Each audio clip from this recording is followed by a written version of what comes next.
we elevate our consciousness, we're able to hold more light. Light in this sense of the term means our capacity for truth and awareness. But the further we progress into the light, the more it polarizes, making it denser, darker, and deeper. So today I'm going to be talking about how to integrate the light so that you don't become blinded by it. And at the end of this video, I will share with you some ways to know if you have been polarized and therefore blinded by the light. First, what's important to know about this reality is that polarization is going to naturally occur because we're in light and light polarizes.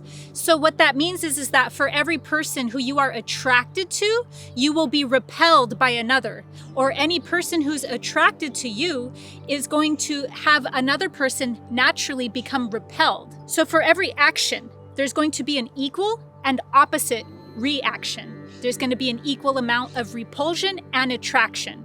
There's going to be an equal amount of vibration in a love, and as many that will vibrate in a sense of love will be the amount that's equivalent to how many will be repelled in fear. Knowing this will free you from trying to get everybody in alignment with you, but rather know that in due time and in waves of consciousness that people will polarize and then come together and polarize and come together in an alchemical process. And so not everyone at one time will be in alignment with whatever we will be in alignment with. But as we progress towards the light of consciousness, our desire to embody more light creates more polarity and enhances the murkiness of our blind spots and our shadow. If we are not aware of this, we can become consumed in the wrong part of identifying with consciousness, truth, and the light. So where we are internally focused is no longer located in truth and in integrity.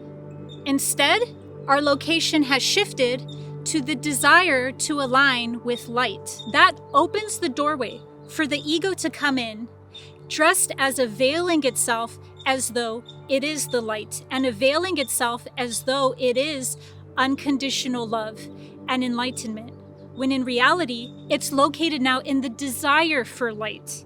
What this does is create so much polarization that we have now not only lost our affinity and our location with the light, but now we're actually coming from a space of darkness. If we do not carefully examine where we are internally located, meaning where we are internally motivated from, where our thoughts and actions are coming from, then we can become located in the ego's desire to appear high and mighty. As spiritually minded people, we think because oneness is the highest truth, that we must act numb and unfazed in order to be enlightened. We think that love is to numb our discernment because we aren't aware yet that discernment is completely different than judgment. With discernment, we know that there is such a thing as correct action and incorrect action. We understand that even though it's all one, that we are in a reality where there is an up and a down. There is a left and right. There is harmful and beneficial action. We don't all of a sudden forget that there is evil actions performed in this world all because we're enlightened. Because enlightenment is not located in a spiritual ego, and neither is it located in privilege. The moment you have unconsciously chosen to locate yourself in being high and mighty, you have now taken yourself out of being located in integrity and in love, and whatever that needs to be in any given moment. You are now located from an inner wound. And if this inner wound does not become conscious, then we will continue to be located from it, and it will search for opportunities to look like it's unconditional love, rather than reorient itself and become located in what is. Knowing where you are located is the strongest way to integrate light and the higher consciousness light codes that we are receiving. It pits our humanity against our divinity, and it obscures our ability to see clearly and to have clarity because we have such a desire to be aligned with truth and light that we no longer are located in truth and therefore cannot be located in true light. It becomes so rigid and dogmatic that it creates a fundamentalist mentality. And fundamentalism is the very vibration that we thought that we were exiting out of the more that we progress into truth. But in actuality, when we're polarized so much to the desire for being the light, that creates its own version of fundamentalism, only now it's dressed up as conscious. This can happen if we haven't embodied unconditional love yet, so we don't actually know what it is to operate from unconditional love. And instead, we will settle for the appearance of unconditional love, and we'll come up to some sort of conclusion as to what unconditional love would appear like, and then try to go replicate that by appearing unconditionally loving. Or wanting to be so open-hearted and so heart-centered that we're actually no longer located within truth and within our integrity. And instead, we're now located in the desire to be open-hearted at all costs, which actually ends up leading to the ego being super abusive internally because it's located in the desire to be open-hearted at all costs, rather than just being located in, I'm going to come from a place of integrity and then allow my heart to open from there gradually, but it will be as a result of the consciousness that I have integrated from coming from a location of truth and integrity, and not because I was located in the ego's desire for the appearance and the ego's desire to be in alignment with light, with consciousness, to such a degree that we schismed, we polarized, and the ego took over the show, and now the ego wants to be located all the time, always, forever, in a state of unconditional love and in a state of an open-heartedness, when in actuality, that can only come from the ability to allow the heart center to open as much as it feels safe to, and as much as it has its own supported internal environment of being able to not violate itself, disrespect its own boundaries, while it's expanding its consciousness.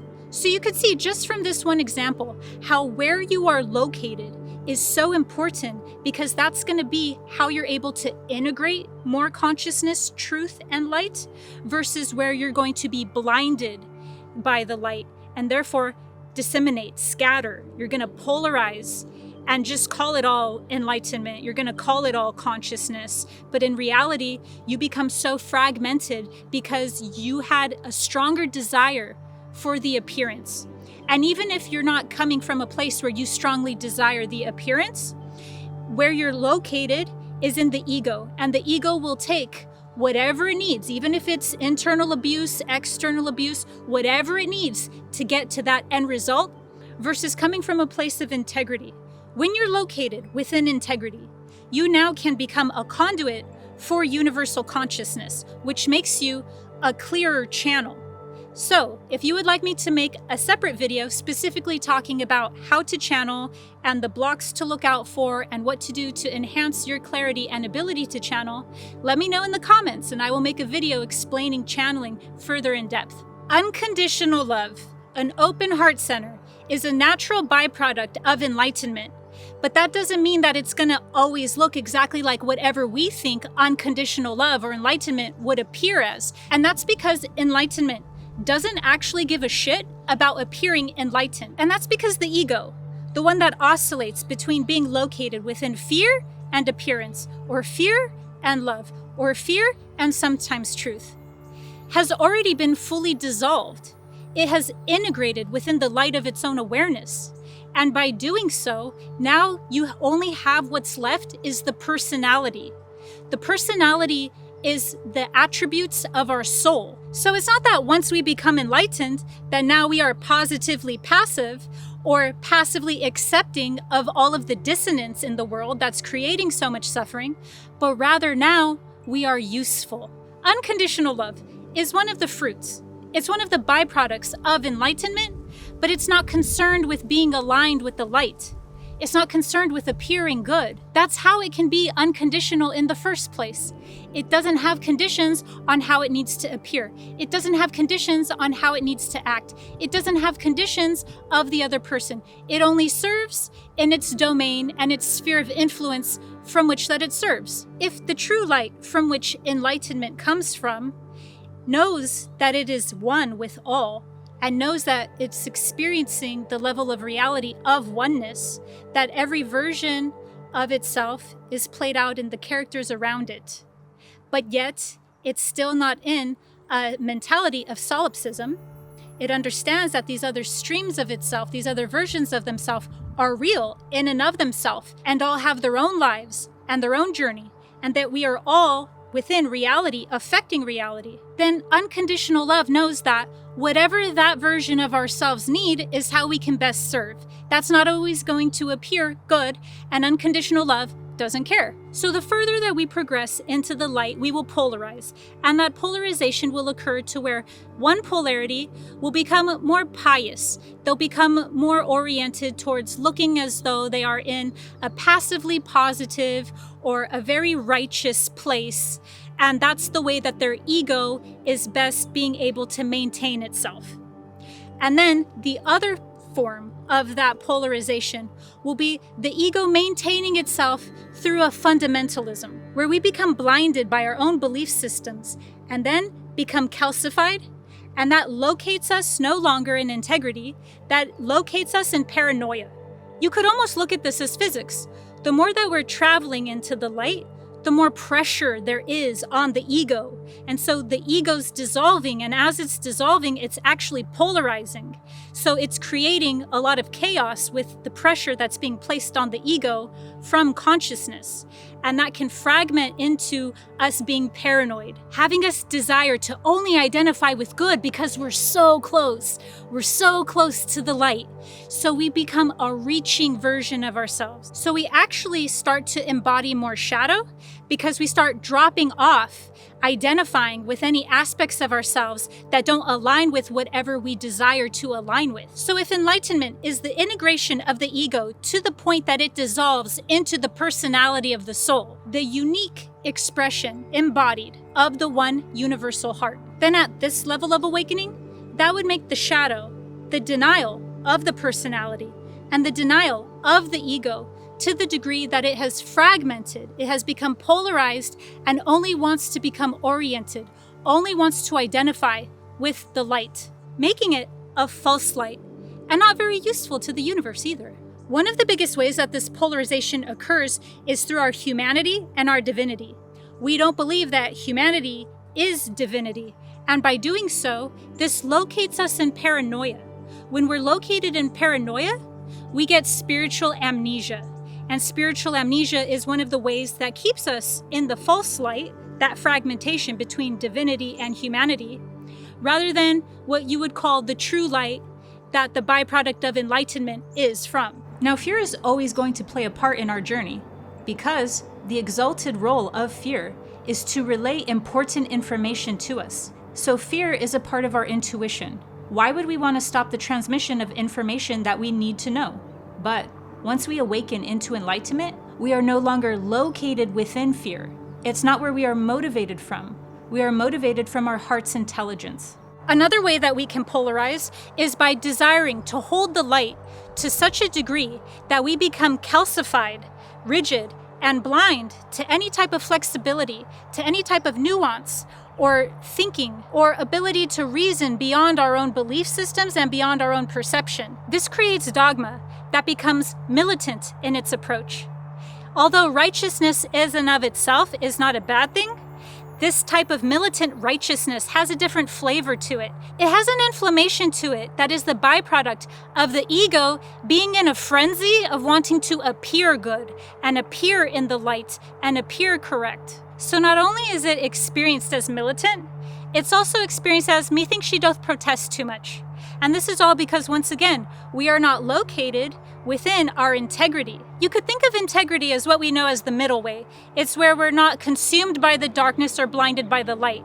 We are able to become flexible. We lead with the truth of our being and have all of the math unfold from there. So to integrate our light, we must integrate its opposite as well. This is what will allow us to become flexible enough in our perception so that we never become so calcified that we end up in solipsism or that we end up in determinism. Because what spiritual sovereignty actually is our capacity for light, which is done through an individuation process. So sovereignty can be looked at as individuation.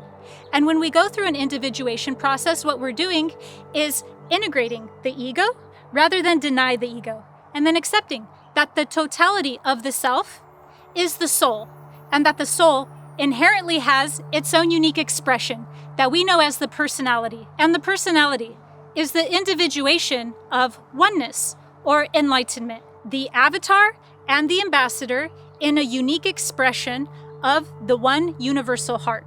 So as our consciousness is ascending, we are holding more light by integrating it rather than becoming blinded by it. I hope this has enlightened you. Make sure to subscribe to my channel for higher dimensional guidance through spiritual awakenings. See you next time.